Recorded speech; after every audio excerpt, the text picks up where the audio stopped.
leen comme man xam nga man expliquer naa la li ma kii man s'il y avait pas cette vidéo de mon arrestation tey je serais encore en prison pour association de malfaiteurs pour xawma lan ak lan ak lan combien sont-ils ces centaines de jeunes yi nga xamante ils n'ont pas eu la chance d'avoir été filmés bi ñu leen di jàpp c'est de ça que je parle et le problème qu'on a maintenant dañu ñor benn état bi nga xamante ni ay mensonges d'état yu ñuy créer des charges toutes faites yenn jeunes yi nga xamante ni on dit que ils ont fait des xawma lan terrorisme gis nga la notion de terrorisme gis nga ñu lutte contre le terrorisme bépp citoyen bi nekk ci réew da nga war a renforcer l'État et le gouvernement dans la lutte contre le terrorisme ndax ñëpp gis nañu li ñu wër mais jël notion terrorisme di ko manipuler de telle sorte que di ko teg ci ndoddu jeunes yi nga xamante ni ils n'ont rien à voir avec ça c'est des manifestants de telle sorte que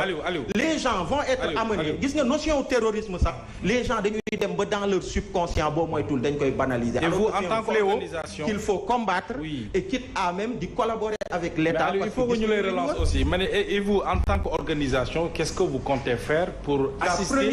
assister ces jeunes là parce que bu dee ni nga ko waxee noonu la amee kon li Fatou di wax des centaines de jeunes yi nekk ci biir kaso bi jàpp nañu ne bu ñu leen taxawoo nu ñu leen war a taxawee et man tous les jours ce que le F24 man dès que je suis sorti qu'est-ce que vous comptez faire en tant qu'organisation dès que bi ma génnee F24 parce que quand même yéen ay woote manifestation yi ndaw ñu fekk si leen ci oui donc c'est à vous quand même ni nga ko waxee ni bu dee am na ngeen fexe xool yoon yi ngeen war a mën a aw pour assister ndaw moom laa lay wax ma ne la bi yàlla defee ma génn bi ma ñëwee la première chose que j'ai fait mooy def le point au niveau du secrétariat exécutif du F24 et tout de suite le même soir fekkoon na déjà am na benn commission juridique bi nga xamante ni ñoom maître Tine ñoo fa nekk ñoom procureur Aliou Ndao ak yeneen ay juristes mais bi ñu gisee ni dayo bii la am y a tous ces centaines de jeunes yi nga xam dañ leen ramasse ci mbedd mi ñenn ni c'est des manifestations yi nga xam attaqué wuñu fenn ils sont des centaines là-bas amuñu avocat ñu bàyyi leen à eux-mêmes face aux enquêteurs des commissariats te ñu jàllale leen nekk ci prison yi que ñooñu ñëpp on a lancé un appel ci conférence de presse bi ñu def juste le lendemain pour que bépp avocat bi nga xamante ni jàpp nga ni yow war nga mën a jàpp ci loolu pour que jeunes yooyu ñu mën leen assister nga def signe donc depuis boobu y a beaucoup d'avocats qui ont fait signe et ils continuent de le faire et commencé nañ di leen ventiler pour que ñu jël fu ci nekk xool on a une liste bi nga xamante ni elle est évolutive fépp ci kaso yi ñu xool ñu ñuy def pour que avocat mais au-delà de ça mais au-delà de même yéen a leen woo ci biti ñi génnoon waaw yéen a leen ñun F24 woote bi mu woote c'était le 9 ak le 10 dañ ko tere mais ñi génn kenn woowu leen c'était une manifestation spontanée da nga dégg kenn ne booy yi génn leen mais Aliou Sané c'est une colère buy trouvé ci biir kër yi mu am ce verdict là bi nga xamante ni non mais l'élément déclencheur nit ñi génn c'est une déglu naa Pendambo xaw ma fan la ko doon waxee xaw ma fii xaw ma fan c'est une vraie révolution booy yi kenn newu leen ñu génn alors il y a eu un élément déclencheur de façon spontanée xale yi génn ci mbedd bi mais yéen en tant que kuréel ngeen prôné nouveau type de sénégalais déjà Y en a marre beneen bi nga nekk vice coordonnateur bu F24 gisuñu benn comme ni ngeen ko waxee c'est-à-dire que dénoncer cas yi acte de vandalisme yi nga xam ne ñenn ñi def nañu ko xam nga fi ay à part ñu laaj leen ko vous n'avez pas quand même pris le soin Fatou Abdoul nous on n'est pas des fumistes c'est vrai acte de vandalisme yi wax naa ko j'ai l'opportunité aujourd'hui de le dire clairement ci seen plateau et je pense que c'est un plateau autorisé mais fi ay bakkan rot ay nervi di gis ay sénégalais di leen dóor ay bal ay policiers di gis ay sénégalais di leen dóor ay bal ba ay 20 ñu ci seen bakkan rot nga foog ni face à ça tu vas parler des cas mais je parle de toutes ces vies yi nga xamante ni de toutes ces personnes yi nga xamante personnes envoyées en chômage. Comment? Il y a des personnes qui mais entre le chômage d'une personne ak bakkan bu rot ban moo gën a fort. mais fii chaque jour nga dégg accident 20 personnes 30 personnes 40 personnes. mais man waxuma la waxu accident de man je te parle de ay nit yi nga xamante ni ay ndaw dañ leen boom c'est ça que je dis. Sowkaana c'est un rappeur tout le monde le connaît. dañu ko dóor bal ba pare après lui avoir bi ko dóoree bal ba pare di ko dóor di tëj ci yaram bi ba mu dee.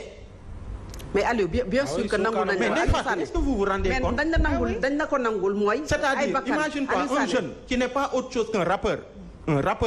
c'est pas un terroriste, c'est pas un bandit, c'est pas autre chose. Sokane, tout le monde le connaît. Il faut que nous gis nañu am na benn image am buy daw di dernière manifestation sunuy milliards du reste il avait le drapeau du Sénégal bu parcelle dañ ko dóor bal ci biir loolu ba pare di ko continuer di ko dóor ba mu dee. mais kenn comparé wul Aliou Sané et pour et ça c'est juste cet exemple. mais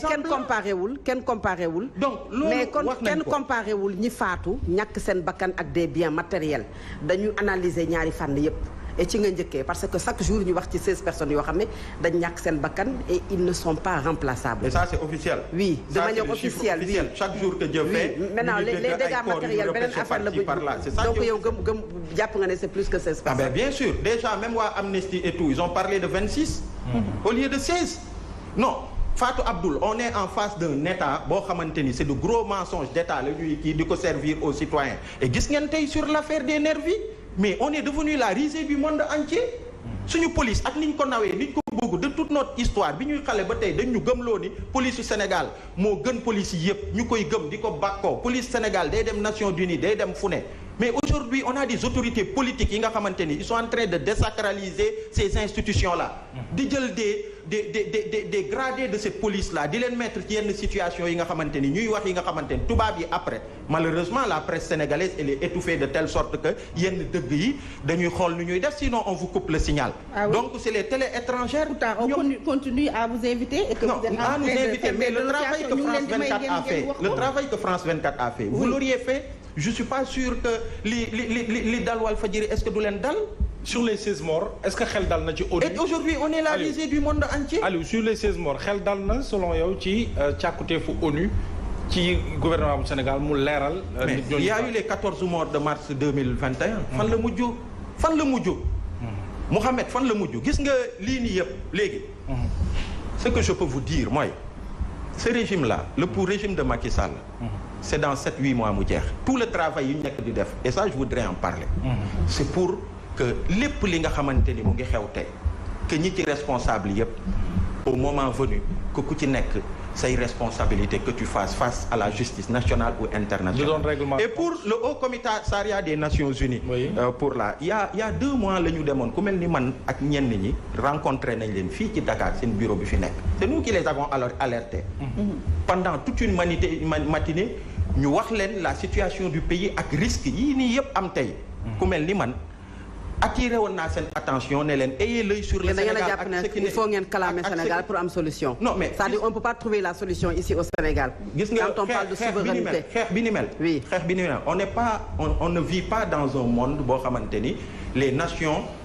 évoluent en vase clos. dafa am yi nga xamante ni xeex la au niveau national ñi ko war a def ñun ñu ngi koy def mais am na li nga xamante ni état wu Sénégal dafa ratifier dafa am ay engagements internationaux yi nga xamante ni ñoom ñoo ko tënk au niveau des Nations Unies ak feneen ci loolu la ñu ñoom xool ñi ñu doon des voix que nous sommes ils nous ont invités ñu ñëw depuis avril alerté nañ leen ñu ne leen lii seen liggéey yéen seen ñun suñu wàll duñ ci xaar kenn waaye yéen en tant que ONU lii seen wàll ibbi leen seen i gët ci Sénégal. Et aujourd'hui c'est ce qu'ils ont vu boo xoolee lettre bi ñu def. mais Aliou et l'autre chose. yéen nekku leen membre permanent bu conseil de sécurité bu ONU. ñooñu la.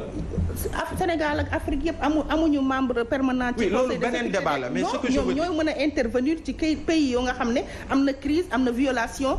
des libertés mais aussi restriction des libertés. ñoo ci agir ñooy décider di. On n'est pas oui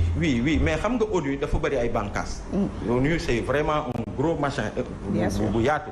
dafa am ay pàcc. am na le Haut Commissariat des Nations Unies boo xamante ni ci mbirum droit de l'homme fépp ci àdduna bi bépp pays membre de l'ONU bu amee yenn jéego yi nga xamante ni ay gouvernement def nañ ko yuy salfaañee démocratie droit de l'homme ay rey nit boomaatek yooyu am nañu les prérogatives de pouvoir faire li ñu def nii alerter mais dañuy yéegal information. Oui voilà donc c'est ça donc loolu c'est une première chose c'est pour parler des responsabilités xam nga yaa ngi wax mbirum est-ce que dina non fi mu ne nii léegi le travail qu'on est en train de faire c'est de faire en sorte que régime bi xal na day dem waaye président Macky Sall Cour pénale internationale moo koy xaar déjà le F24 à travers kuréel comité juridique bi nga xam ñoom metti ñoo nga fa annoncé nañ ko y a un dossier qui est en train d'être monté ñun tey pas plus tard que tey am naa benn discussion ak cabinet William Bourdon boo xamante ni c'est l'un des meilleurs cabinets au monde sur les questions de cour pénale internationale. Dossier wu Alpha Condé ñoom ñoo ko monté woon ak ñeneen ak ñeneen ak ñeneen. Et on va monter un dossier boo xamante ni c'est non seulement qui vise le président de la République ak ñëpp ñi nga xamante ni laale nañu ci mbir yi ak yeneen mbir yi nga xamante ni am na ça c'est deuxième chose. Troisième chose gis nga même yenn responsable politique yi nga xamante ni am nañu yenn responsabilité yi ci li am mooy ministre nga police nga bokk wala feneen nga bokk. Il y a d'autres juridictions yi nga xamante ni dina am ay plainte am na ñenn ñi nga xamante ni ñu ci bëri ci ñoom da ngay xool nu mu tuddati en Guinée dafa am régime Alpha Condé ñu ci bëri ñi nga xamante ni c'est des ministres et c'est des hauts gradés. Par exemple defal nañ leen ay plaintes au niveau de la France aux États-Unis et un peu partout la plupart de seen lieu de vacances c'est la France ñenn ñi seeni doom France la ñu nekk seeni jabar ak yooyu donc il va y avoir des plaintes contre des pontes de cette république là un peu partout dans le monde de telle sorte que à un moment que ce soit au Sénégal dinañu layoo waaye à l'étranger aussi. Mais ces pays est-ce que loolu du complexe ces pays gis ngeen ñu juger un président américain wala ñu juger un président français wala allemand à part des présidents africains wala Philippines wala feneen ak feneen muy réew yoo xamante ne ñoo gën a néew kàttan ñi nga xam ne ñoo gën a bëri doole tey def ay massacre ay génocide ci yenn wax ci àdduna bi ba Russie bi ci loolu c'est un autre débat mais nous ce qui nous importe. Oui, mais en tant que jeune pourquoi ne pas décomplexer? Non, ce qui nous importe xam nga mooy lan mooy ki nga xamante ni Sénégal fii war nañ la juger dinañ la juger gis nga Hissène Habré je dis pas que forcément parce qu'il y a plein de juridictions CPI am na bu dee CPI la ils sont en train de monter les dossiers preuves yi nii ba ci torture Pape Abdoulaye Cissé ak yeneen Pape Abdoulaye Touré ak ñeneen ñi ñuy boobu yooyu yëpp ñu ngi koy dajale pour le CPI mais y a pas que le CPI y a d'autres juridictions internationales yoo xamante dina am ay plaintes ba ci kaw Habré le tribunal spécial la ñu teg fii lañ ko jugé ci Dakar alors que c'est un Tchadien pour tout ce qu'il a fait au Tchad pour les tortures pour yeneen ak yeneen ak yeneen mais gis ngeen est-ce que vous avez vu Pape Abdoulaye Touré li ñu ko def mais man j'ai vu cette vidéo j'ai eu froid au dos c'est-à-dire nee nañu ay nervis ñoo ko jàpp je ne sais pas mais dans la vidéo tu vois des gendarmes le torturer ñu naan damm leen ay tànkam mais loolu jàppoon ne wut solution ci ñu am jàppoon ne aujourd'hui je discutais avec son avocat maître Moussa Sarr mu ne ma en 23 ans de barreau musuma am client bi nga xamante ni dañu ko torturer c'est la première fois avec Pape Abdoulaye double fracture genou fracture poignet ak bopp bi dañ ko xar ay dóor yu metti yow jàppaloo ne dañu war a am ay juridiction forte fii ci réew mi que